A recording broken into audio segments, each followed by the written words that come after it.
If you want to lead a sing-along around a crackling fire or just play something that's going to make everybody feel good, this is one of the first songs you should learn. This is going to be Country Roads by John Denver. We're going to go over all about how to play the chords and the strumming to this song and break everything down piece by piece. Before we get started, if you're new to the ukulele or you've been playing for a while, I am offering discounted lessons to anybody that finds me through YouTube. If you're interested in a free consultation, click the link in the description and be sure to mention where you found me. So if you're tuned up and ready to go, let's get started.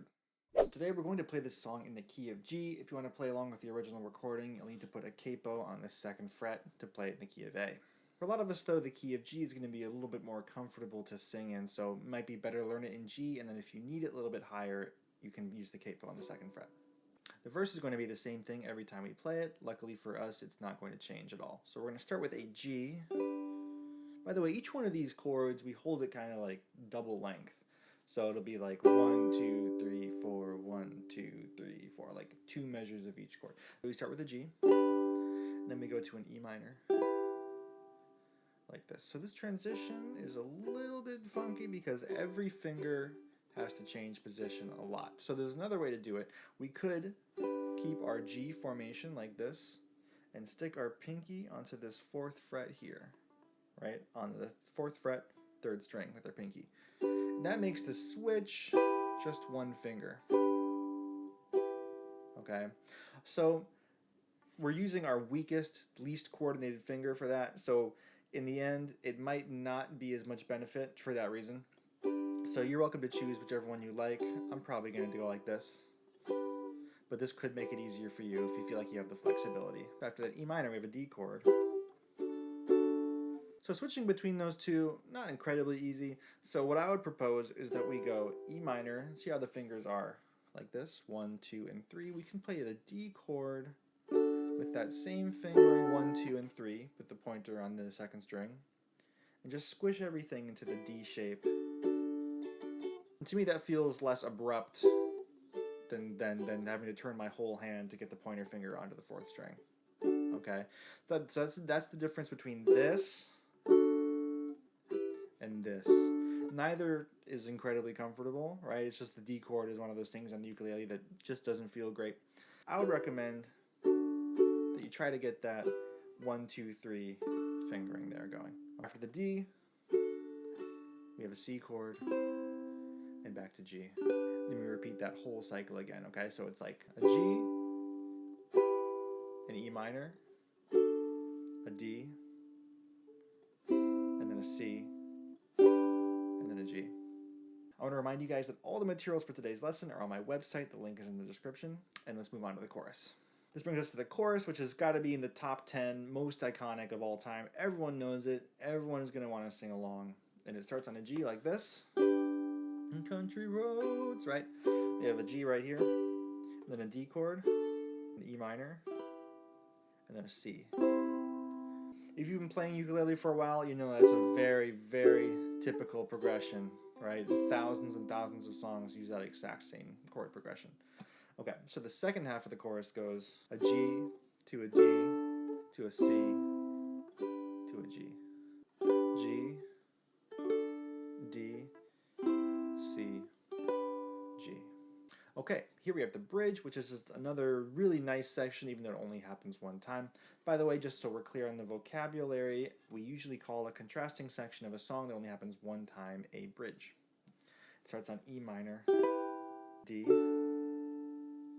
G. So we go from E minor to D to G. We hold the G. By the way, the chords in this section are moving a little bit faster, so instead of holding for double length, they're like this. 1, 2, 3, 4, 1, 2, 3, 4, 1, 2, 3, 4, 1, right? After that, we have a C, a G, and a D.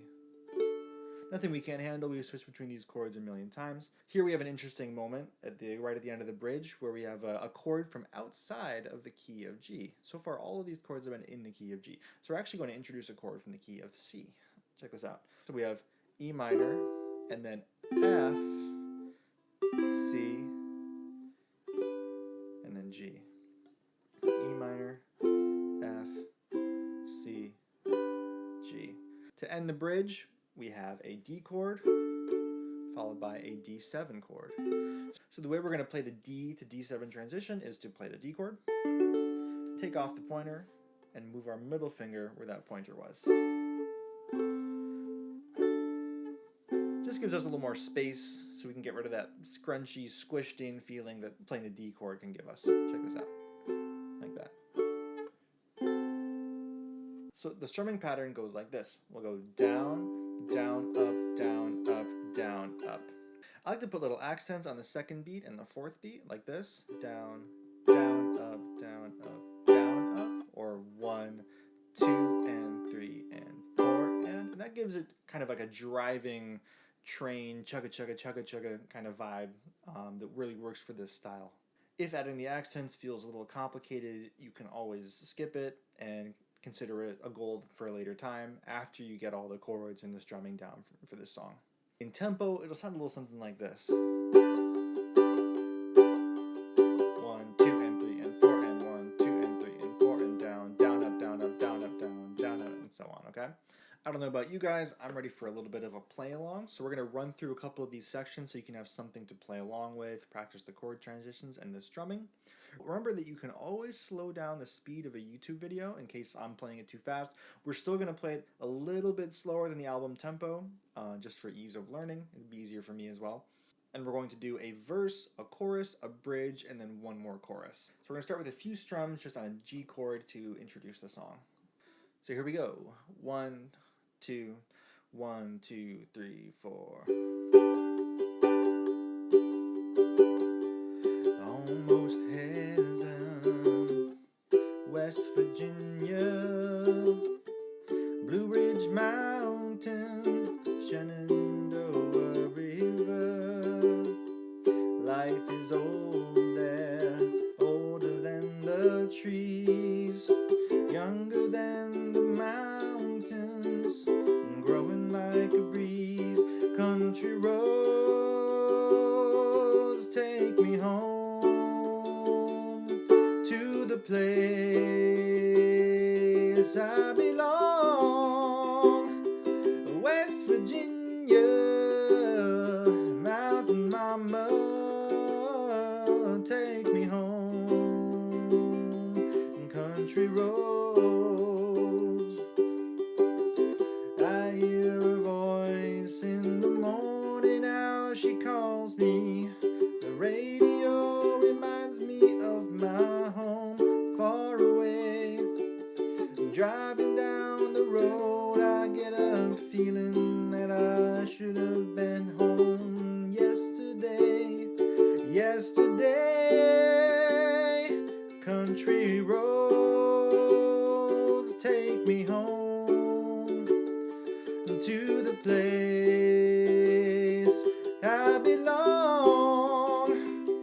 West Virginia, mountain mama, take me home. Country road.